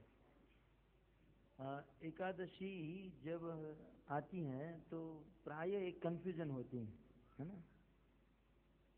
संसार में सांसारिक सनातनी एकादशी जो होती हैं वो अगले दिन होती है और हमारी बाद में होती है, आगे पीछे। इस एकादशी में भी ऐसा है, आगे पीछे हो जाती है। तो गलत कोई नहीं है, वो जो करते हैं वो भी ठीक है, हम भी करते हैं वो भी ठीक है, लेकिन टेक्निकली क्या डिफरेंस है इसमें? ये लोग जो एकादशी रखते हैं, अन्य धार्मिक लोग जो एकादशी रखते हैं, वो दशम प्रधान एकादशी रखते हैं, दशमी प्रधान एकादशी, और हमारी जो एकादशी है वो द्वादशी प्रधान एकादशी है। तो जब दो तिथि एक साथ होती हैं तो अब उसमें ऑप्शन होता है कि दशमी और एकादशी को साथ में लेना है या एकादशी और द्वादशी को साथ में लेना है। तो हमारे वैष्णव कैलेंडर के अनुसार, वैष्णव आचार्यों के अनुसार द्वादशी प्रधान एकादशी को मुख्य माना जाता है, इसलिए हम द्वादशी के साथ जो ज्वाइंट एकादशी होती है उनका पालन करते हैं, इसलिए हमारी एक दिन बाद में होती है, और कोई डिफरेंस नहीं। ठीक है, तो जो लोग वो रखते हैं उसको फोर्स नहीं करना चाहिए, आप भी ठीक है, झगड़ा नहीं होना चाहिए। और यदि वो इस्कॉन में आ गया, भक्त बन गया, तो ऑटोमेटिक वैष्णव कैलेंडर के अनुसार रहेंगे।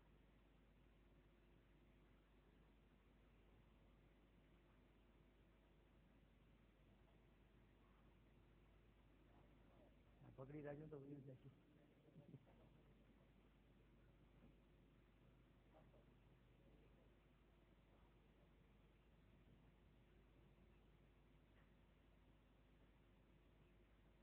तो माता जी पूछ रहे हैं प्रभु जी, भगवान कृष्ण भगवान होके भी क्यों फाइट करता है महाभारत में? महाभारत में तो फाइट किया नहीं भगवान ने, मात्र रथ को ही चलाया। भगवान श्री कृष्ण को फाइट करने की जरूरत नहीं, पहले तो ये समझिए। तो ये कृष्ण अपने धाम में बैठे बैठे मयाध्यक्षेण प्रकृति सूयते सचराचरण, भगवान में इतना सामर्थ्य है कि अपनी एक इशारे से करोड़ों ब्रह्मांड को गिरा सकते हैं। यदि किसी को मारना चाहे तो युद्ध करने की जरूरत नहीं है, वो तो अपने इशारे से किसी को भी मार सकते हैं।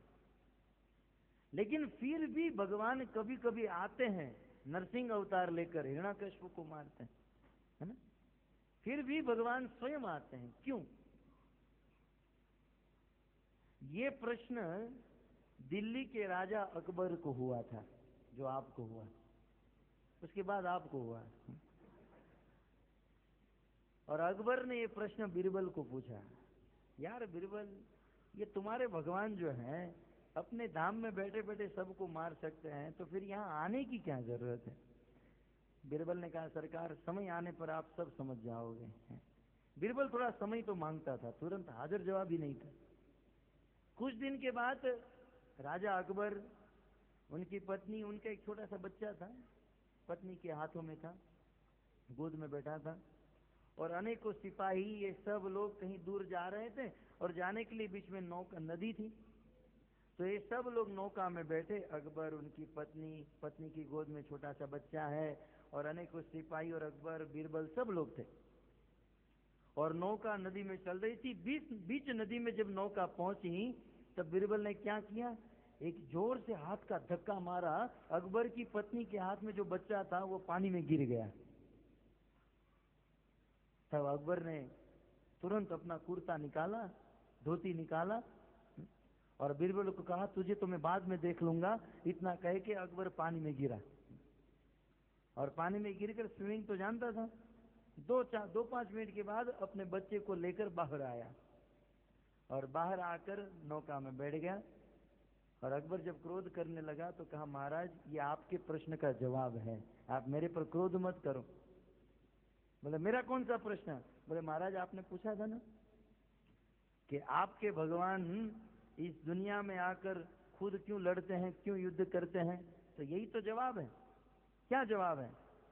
बोले, महाराज जब आपका बच्चा नदी में गिरा तो उसको बचाने के लिए 100 सैनिक खड़े थे, इतनी सारी सिक्योरिटी खड़ी थी, तो फिर आप क्यों गिरे? ये सब लोग तैयार हो चुके थे ना आपके बच्चे को बचाने के लिए, आप क्यों गए? बोले, मेरा बच्चा है, मैं प्रेम करता हूं उसे, बस यही तो बात है। भगवान को युद्ध करने की जरूरत नहीं, किसी को मारने की जरूरत नहीं, परंतु भगवान दिखाना चाहते हैं कि मैं मेरे भक्त से कितना प्रेम करता हूं, और मेरे भक्त से की रक्षा करने के लिए मैं किस हद तक जा सकता हूं, ये प्रस्तुत करना चाहते हैं। ठीक है, और कोई प्रश्न?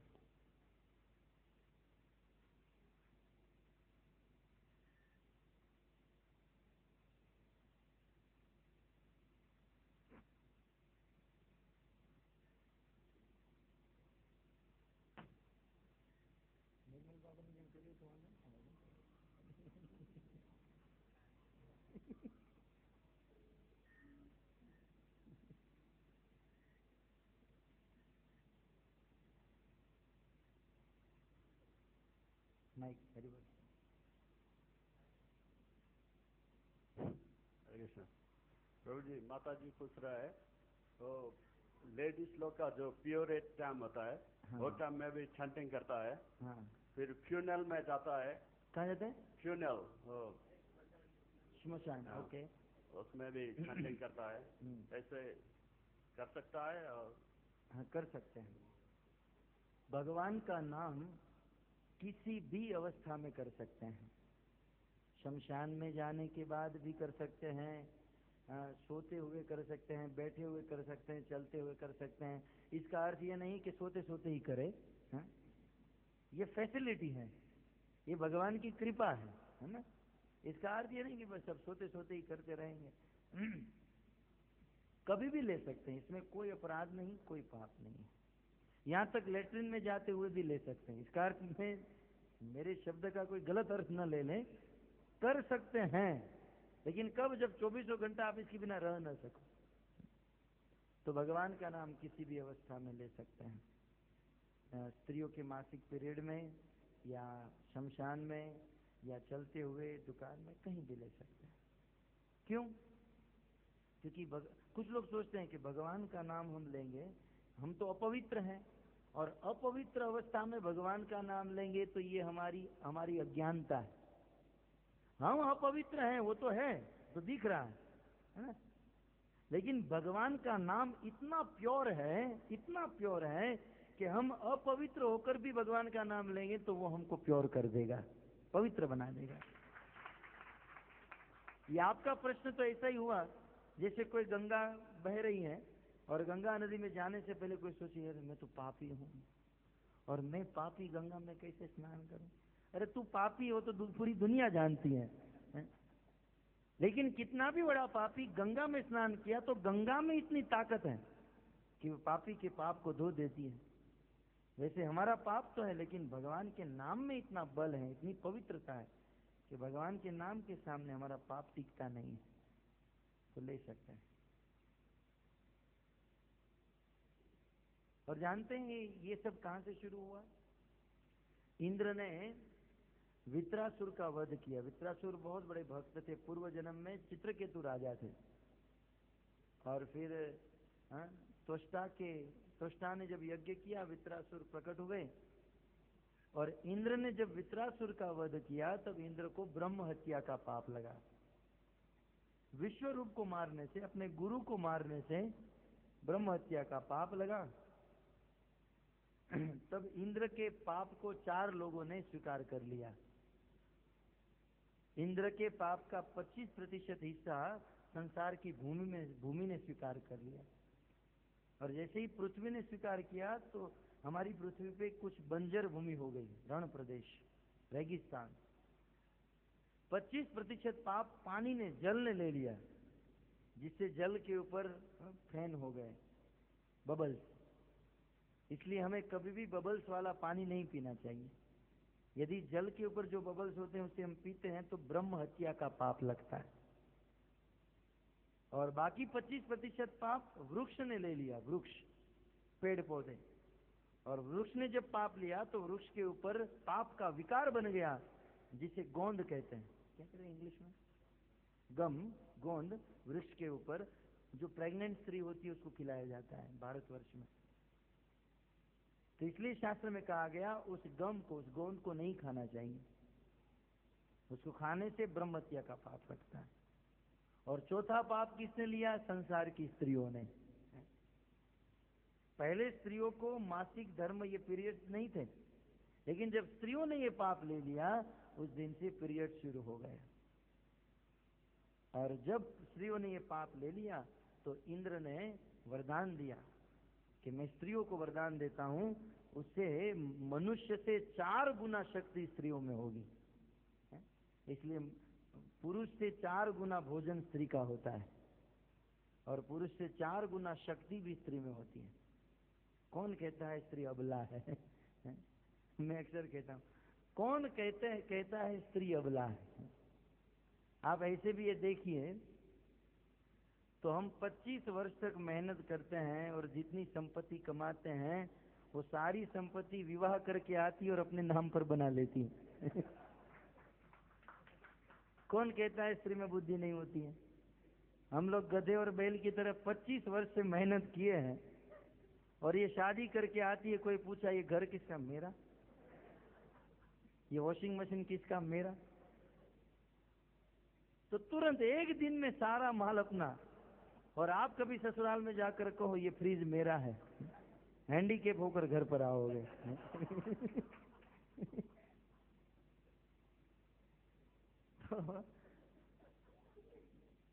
तो यहाँ शास्त्र की बात मैं कर रहा था कि इंद्र के 25% ब्रह्म हत्या का पाप लेने से स्त्री के मासिक धर्म शुरू हो गए। इसलिए उस पीरियड के समय यदि कोई पुरुष और स्त्री का संग होता है तो उसे ब्रह्म हत्या का पाप लगता है। इस बात का ध्यान रखना चाहिए। ठीक है? और कोई प्रश्न है?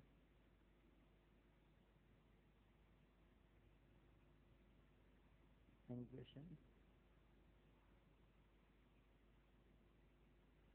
શું વિચારો?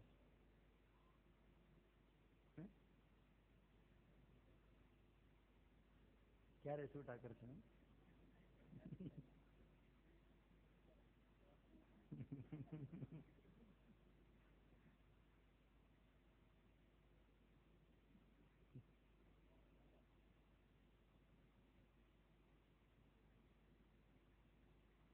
ठीक है, हो गया? कोई प्रश्न नहीं?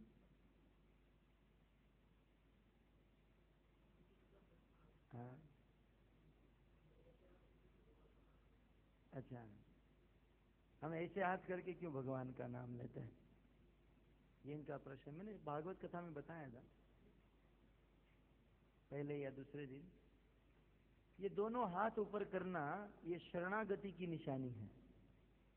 दोनों हाथ ऊपर करना ये शरणागति की निशानी है।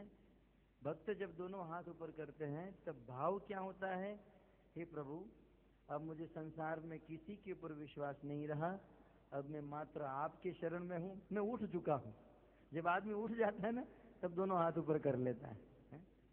तब संसार का कुछ मेरा नहीं रहा, अब बस आपका सहारा है, आपके सहारे हूँ, आप मेरी रक्षा करना। तो ये शरणागति का लक्षण है, दोनों हाथ ऊपर करना। तो हमें भगवान को दिखाना चाहिए हम शरणागत हैं। पुलिस वाले कहते हैं ना, बंदूक दिखाते हैं तो दोनों हाथ ऊपर कर देते हैं, भाई मारना मत, गोली मत छोड़ना, दोनों हाथ ऊपर। तो भगवान के सामने भी दोनों हाथ ऊपर करना चाहिए। और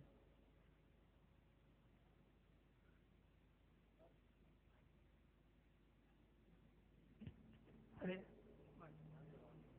कृष्ण जी, आज सुबह प्रवचन में जो खीर खाने को उसका खाना पड़ गया, उसके जो लिखा था, अगर ऐसे और भी कुछ पास बहुत है तो उसके पास भक्ति करके उसको खा सकता है और ऐसे रहता है।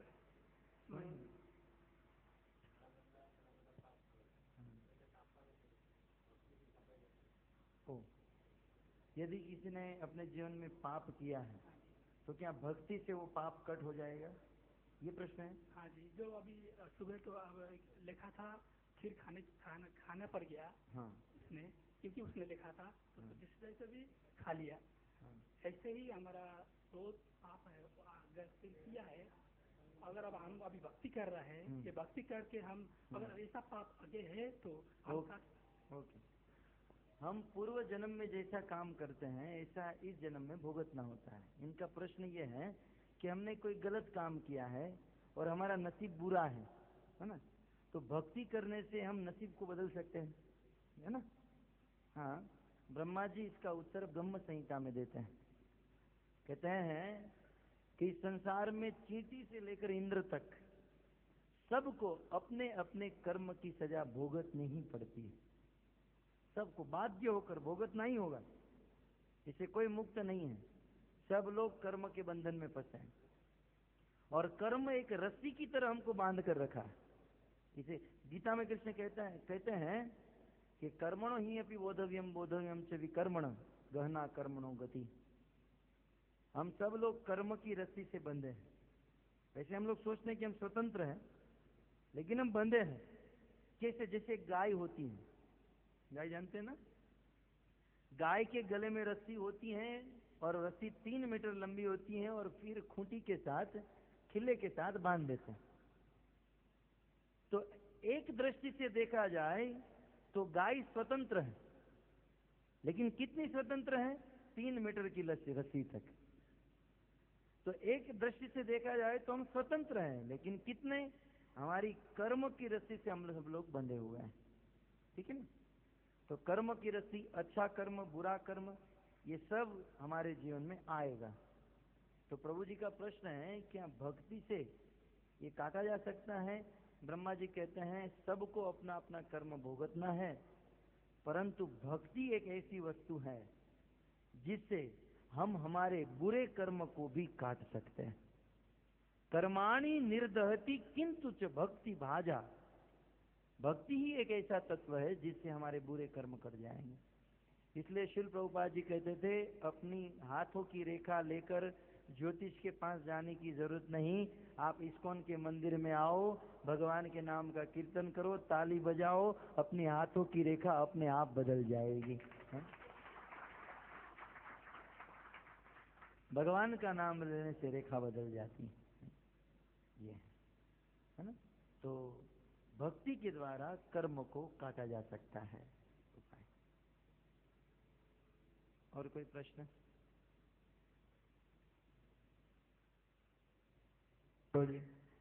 हम लोग कुछ चैंटिंग करते हैं तो हमारे चैंटिंग बीट जो है ये कंटेमिनेट हो सकता है। ये बीट अंदर के बीट ना कभी नहीं हो सकता। तो अगर हम लोग अशुद्ध जगह में जाते हैं तो नहीं हो सकता। और इसे प्रसन्न करने के लिए हमें यमुना में, गंगा में स्नान करा सकते हैं, लेकिन ये अपवित्र कभी नहीं हो सकता।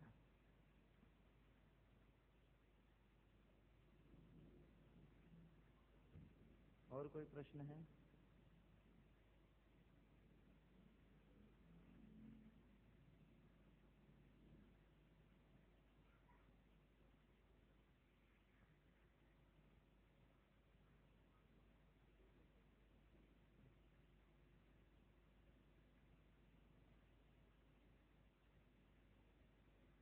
हरे कृष्णा। हरे कृष्ण। माता जी का क्वेश्चन है, 4 नियम पालन कर रहा है प्रभु जी, ये कंठी माला नहीं पहनने से नहीं होता है? यदि कोई 4 नियम का पालन करे और कंठी माला न पहने तो चलेगा ऐसा? ये प्रश्न है ना। आप देखते हो ना, यहाँ का रूल तो मुझे पता नहीं, लेकिन जो डॉक्टर होते हैं तो डॉक्टर की जहाँ केबिन होती है वहां पर उनका सर्टिफिकेट फ्रेम में होता है ना। ऐसी दुकान में भी जिनका लीगल सर्टिफिकेट होता है वो टंगा हुआ होता है। तो यदि कोई डॉक्टर है, डॉक्टर की डिग्री भी है, लेकिन वो सर्टिफिकेट वहां पर न लगाए तो चलेगा? नहीं चलेगा है? उसे टांगना ही पड़ेगा। तो उसी प्रकार 4 नियम का पालन करते हैं तो कंठी धारण करना ही होगा। और 4 नियम का पालन करते हैं इसलिए कंठी धारण नहीं करना है। कंठी धारण करना है भगवान की प्राप्ति करने के लिए। ध्यान से सुनिए, ये हम कंठी क्यों पहनते हैं? क्योंकि ये तुलसी की कंठी है। इसमें ये तुलसी, और तुलसी को कंठ में रखने से हमारे इनपुट जो होता है वह तुलसी को स्पर्श होकर जाता है, और आउटपुट जो होता है वह भी तुलसी को स्पर्श होकर निकलता है। और भगवान जो है बिना तुलसी के किसी को स्वीकार नहीं करते। आप जितना भी अच्छा 56 भोग बनाओ, है ना, लेकिन उसमें तुलसी का पत्ता नहीं रखोगे तो भगवान देखेंगे भी नहीं। और वह यही नियम हमारे लिए भी लागू होता है। हम कितने भी अच्छे हैं, कितने भी सुंदर हैं, लेकिन तुलसी नहीं तो भगवान हमको स्वीकार नहीं करेंगे, है ना। इसलिए तुलसी चाहिए। अब कुछ जो नए लोग होते हैं उनको जरा समझाने के लिए मैं एक एग्जाम्पल देते हैं। कभी कभी हमारे शहर में कुत्ते बहुत बढ़ जाते हैं। आपके यहाँ कुत्तों का कैसा है? नो डाउट बाहर में बहुत है। कभी कभी शहर में जब कुत्ते बढ़ जाते हैं तो म्यूनिसिपैलिटी क्या करती है, गवर्नमेंट की ओर से डॉग वैन आती है और वो क्या करते हैं, कुत्तों को पकड़ पकड़ कर लेकर चले जाते हैं, उसको बंद कर देते हैं। तो जब डॉग वैन आती है किसी सोसाइटी में, मोहल्ले में, तो गली के कुत्तों को पकड़कर उसे वैन में लेकर जाती है। लेकिन जब गली के कुत्तों को वो पकड़ते हैं तब देखते हैं कि किसी के गले में बेल्ट है ना। तो बेल्ट वाले कुत्ते को नहीं पकड़ते क्योंकि वो जानते हैं ये बेल्ट है मतलब किसी का पालतू कुत्ता है ये किसी का है ना। ठीक उसी प्रकार जब हमारी मृत्यु होती है तब यमराज जी, यमराज के दूत आते हैं और जिसके गले में कंठी नहीं उसे साले को पकड़ पकड़ के लेकर जाते हैं। और यमराज के दूत देखते हैं ये कंठी है मतलब ये किसी का पालतू कुत्ता है, ये भगवान विष्णु का आदमी है। इसलिए यमराज जी कंठी वाले भक्तों को नहीं लेकर जाते, बिना कंठी वाले को सबको उठा लेते हैं। इसलिए कंठी पहनने में देरी नहीं करनी चाहिए क्योंकि मृत्यु कभी भी आ सकती है। अभी एक्सीडेंट भी हो सकता है, कभी भी मर सकते हैं। इसलिए जल्द से जल्द नियमों का पालन करके कंठी को धारण कर लेना चाहिए। और वैष्णव के लिए तो ये आभूषण है, तुलसी की कंठी वैष्णव का आभूषण है। बड़े बड़े लाखों करोड़ों के गहने पहनने में उतनी सुंदरता नहीं है जितनी सुंदरता एक भक्त की कंठी और तिलक से प्राप्त हो जाती है और धोती कुर्ता से प्राप्त हो जाती है। अब हमारे घर पर 1 महीने पहले हमारे ही परिवार में किसी का विवाह था और कंपलसरी सबको ब्लेजर सूट पहनना था, सबको। और मुझे भी फोन आया कि प्रभु जी आप कुछ भी हैं लेकिन आपको भी सूट पहनना पड़ेगा, हम आपके लिए बनवा रहे हैं। मैं बोला आप सूट क्यों पहनते हो? बोले अच्छे दिखने के लिए। मैं बोला आप 25 लोग खड़े रहना और मैं भी आपके साथ खड़ा रहूंगा और 100 लोग को पूछना अच्छा कौन लग रहा है। यदि 100 लोग कहेंगे कि नहीं लाल गोविंदास अच्छे दिखते हैं तो आप मानना, नहीं तो मैं भी सूट पहन लूंगा। और हम लोग ने बहुत प्रयास किया लेकिन हमने सूट नहीं पहना, धोती कुर्ता पहन कर ही हम गए। तो भक्तों जो सुंदरता धोती कुर्ता में है, कंठी में है, तिलक में, वो जीन्स टी शर्ट में कहाँ है? ये जीन्स टी शर्ट तो वर्कर लोग पहनते हैं, खैर आज के बड़े बड़े लोग पहनने लगे हैं। बाकी ये जीन्स पहनना और उसमें भी आज तो टाइट फिट, मैं तो देखता हूँ ना, बिल्कुल प्रश्न होता है कि ये पहना कैसे होगा। कभी कभी तो दिमाग काम नहीं करता है, ये पहना होगा कि कपड़ा लेकर उसको मशीन के ऊपर चढ़ाया होगा है? क्यों, आखिर क्यों? पहनने में कोई सुख है? नहीं, बस एक फैशन है, वो पहनता है इसलिए मैं पहनता हूं। बाकी पहनने में कोई आनंद तो नहीं है। इतना टाइट पहना, चलने में तकलीफ है? परंतु बस 5 लोग पहनते इसलिए दूसरों को देखने को। तो दूसरों की देखा देखी, किसी का अनुकरण, इसमें सब ठीक नहीं है। ठीक है, कंठी का जवाब मिल गया? ठीक है, ओके। माइक लीजिए।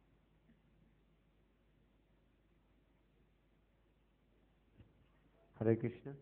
एक माता जी का क्वेश्चन है, कि वो पहले शिव जी के भक्त थे, शिव जी, लेकिन अभी जब से इस्कॉन में आए तो कृष्ण की भक्ति करने लग गए हैं। वैसे तो माता जी की दीक्षा भी हो गई है, तो बहुत कंफ्यूजन में है कि शिव जी की भक्ति हमको करनी चाहिए नहीं करनी चाहिए, तो वो एक क्वेश्चन है उनका। अब ये तो ऐसा ही प्रश्न है जैसे मैं आपको एक सामने प्रश्न करूं कि मेरे पास 50 बाट था लेकिन अब मेरे पास 1000 बाट की नोट है, तो अच्छा है या बुरा है?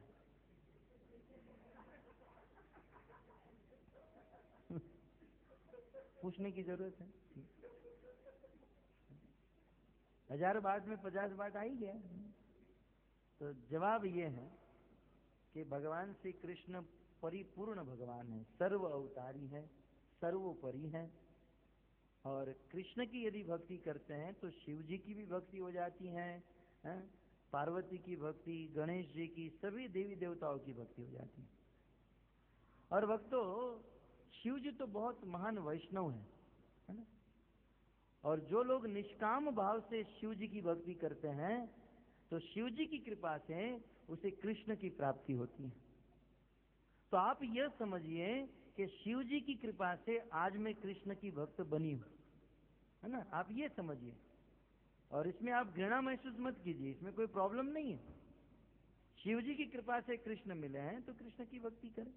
अब आप फर्स्ट स्टैंडर्ड में हो, है ना, और फर्स्ट स्टैंडर्ड के बाद फर्स्ट स्टैंडर्ड में अच्छा पढ़ाई लिखाई किए और सेकंड में जा रहे हो तो क्या रोने की जरूरत है कि अरे बाप रे क्या करे, ये पहले स्टैंडर्ड में टीचर बहुत अच्छा पढ़ाती थी, अब दूसरे में जाना पड़ेगा। और पहले में पढ़े हो, अच्छा पढ़े लिखे हो, आपका प्रमोशन हो रहा है और उनकी कृपा से तो आप आगे जा रहे हो, है ना। तो शिव जी की कृपा से कृष्ण की प्राप्ति हुई, यह समझकर कृष्ण की भक्ति करनी चाहिए और शिव जी को धन्यवाद देना चाहिए, शिव जी को प्रणाम करना चाहिए। शिव जी के मंदिर में भी जाओ, धन्यवाद दो, आपकी कृपा से कृष्ण मिले हैं और आपकी कृपा बनी रहे, ऐसा आशीर्वाद दीजिए। इसका अर्थ ये नहीं कि शिव जी के साथ दुश्मनी कर ले। रामायण में तो भगवान राम ने कहा, शिव द्रोही मम भगत कहावा, सो नर नार की गति पावा। जो व्यक्ति, भगवान राम कहते हैं, मेरी बहुत बड़ी भक्ति करे, राम और कृष्ण का बहुत बड़ा भक्त हो जाए और शिव जी के साथ द्रोह करे, भले कृष्ण का भक्त है, मरने के बाद नरक में जाएगा। इसलिए शिव जी से कभी द्रोह नहीं करना चाहिए। शिवस्य श्री विष्णुर्य यह गुण नाम आदि सकलम दिया भिन्न पश्येत स खलु हरिनाम हितकर। ये रोज सुबह हम नाम अपराध बोलते हैं और वास्तविक संस्कृत के अनुसार यदि देखा जाए तो इसका ट्रांसलेशन ये है कि शिव जी को और भगवान विष्णु को भिन्न देखना, ये है नाम अपराध। अलग नहीं समझना चाहिए। शिव जी भगवान के ही अंश हैं और शिव जी की कृपा से कृष्ण मिलते हैं, तो कोई प्रॉब्लम नहीं है। आप कृष्ण की भक्ति करते हो, शिव जी प्रसन्न है, क्योंकि शिव जी भी कृष्ण की भक्ति करते हैं। तो ये बात है, ठीक है। और कोई प्रश्न है?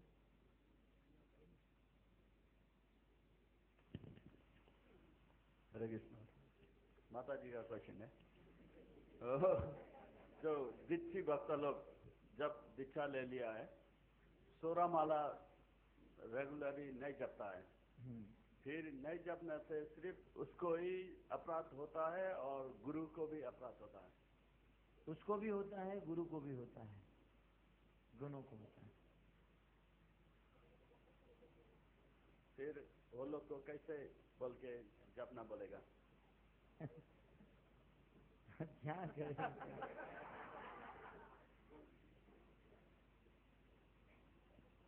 क्या किया जाए इसी स्थिति में? करना चाहिए। गुरु जी से दीक्षा लेकर यदि हम नियम का पालन नहीं करते हैं तो वो पाप नहीं, हो तो बहुत बड़ा अपराध हो जाता है।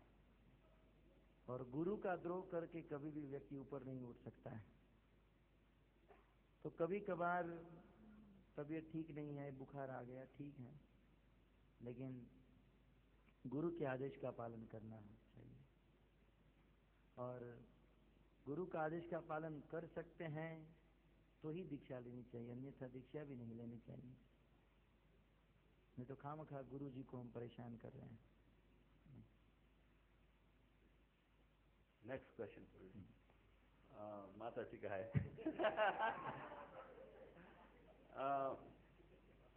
वो माता प्रभु जी बोल रहा था वो बीच में, जितना वो बिजनेस करके पैसा आता है उसका पाप में है, बीच का वो है तो पैसा। फिर वो जो गोविंदा रेस्टोरेंट है उसमें जो पापी लोग आके प्रसाद खरीदते खाता है, वो पैसा पाप होता है?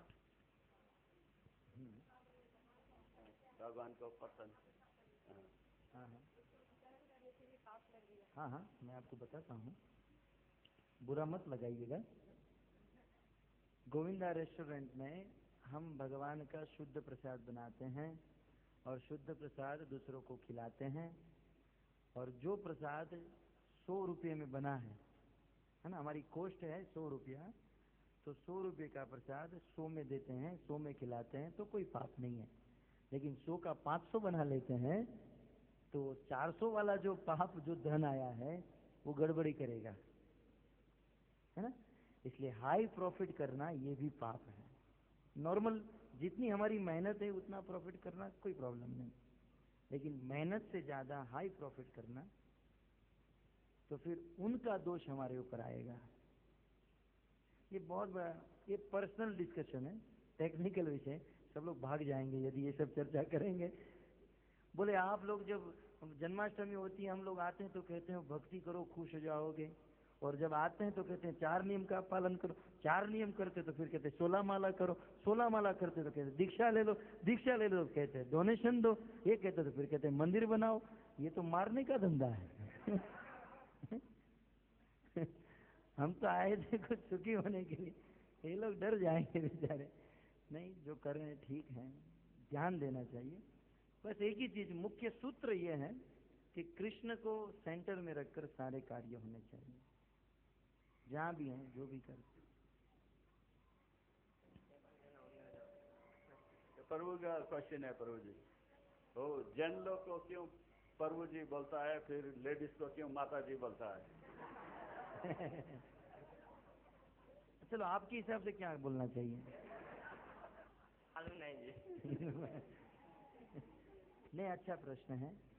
बोले जो जेंट्स हैं उसको प्रभु जी क्यों कहते हैं? प्रभु का अर्थ जानते हैं? कर्तुम अकर्तुम सर्वथा कर्तुम इति समर्थ है। अर्थात जो इम्पॉसिबल को भी पॉसिबल कर देते हैं उसे प्रभु कहा जाता है। तो आप लोग प्रश्न करेंगे धोती वाले क्या इम्पॉसिबल को पॉसिबल कर रहे हैं? ये धोती वाले में ऐसी क्या शक्ति है जो इम्पॉसिबल को पॉसिबल कर रहा है? प्रभु का सीधा अर्थ शास्त्र में लिखा है, जो इम्पॉसिबल को पॉसिबल बना दे। तो भगवान तो इम्पॉसिबल को पॉसिबल कर सकते हैं, मरे हुए को जीवित करना और अनेकों कार्य, लेकिन भक्त ऐसा क्या करते हैं? तो भगवान श्री कृष्ण की भक्ति जो है इम्पॉसिबल, सुदुर्लभा, जो मैंने आपको बताया, बहुत मुश्किल है, हालांकि इम्पॉसिबल है, लेकिन ऐसी इम्पॉसिबल भगवान की भक्ति को जो अपने जीवन में करता है, और दूसरा भगवान को प्राप्त करना, भगवान को बांध देना, भगवान को अपने इशारे में नचाना, ये इम्पॉसिबल है, क्योंकि भगवान की माया दुनिया को नचाती है। लेकिन भक्ति के द्वारा भक्त भगवान को भी अपने वश में कर लेते हैं और अपनी इच्छा से नचा देते हैं, इसलिए भक्त को प्रभु कहा जाता है। और स्त्रियों को माता जी, क्योंकि वो मातृशक्ति है। यदि थोड़ी सी क्रोधित हो जाए तो भस्म कर देती है सबको, है? तो माता जी का अर्थ होता है माँ, जन्म देने वाली, एक आदर से। तो हमारे लिए इस संसार के जितने भी वरिष्ठ हैं वो पिता के समान है, और स्त्री जो है वो माँ के समान है, एक वात्सल्य। इसलिए स्त्रियों को माता जी कहा जाता है और पुरुषों को प्रभु जी कहा जाता है। केवल हाथ में त्रिशूल धारण करने वाली माता जी नहीं है, अम्बे माँ, दुर्गा माँ।